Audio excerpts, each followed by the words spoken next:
Est-ce que le président de la République ou un autre ministre, Frédéric Mitterrand par exemple, a ou ont évoqué les relations avec le Mexique et notamment sait-on si le président de la République a effectivement eu M. Calderón au téléphone et où va-t-on avec cette crise diplomatique franco-mexicaine? Alors, à ma connaissance, il n'a pas eu le président Calderón. La question, évidemment, de Florence Cassez, d'abord, a été évoquée. Le président de la République a rappelé tout le chemin parcouru depuis 6 ans.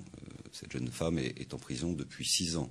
La France a eu pendant 6 ans une position à la fois déterminée pour faire valoir le droit international, puisque le Mexique a signé des conventions internationales et le Mexique doit les respecter. Dans ce processus diplomatique, la France a toujours accompagné les étapes dans le cadre de l'état de droit mexicain les unes après les autres.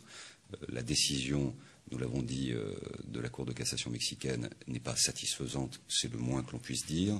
Cette situation a amené, une fois encore, la France à proposer 2 mesures, nous semble-t-il, raisonnables et responsables, à la fois le maintien de l'année du Mexique en France et d'autre part le transfèrement de Florence Cassez. Ce que nous demandons, c'est que le Mexique respecte sa signature à l'égard des conventions internationales de transfèrement. Et je rappelle aussi qu'il y a eu des engagements publics de la part de M. Calderón, des autorités mexicaines, pour accepter le respect de la signature de ces conventions internationales. Nous ne souhaitons pas aller plus loin que cela, mais c'est déjà beaucoup et la détermination est sans faille pour obtenir le respect des conventions internationales entre nos 2 pays.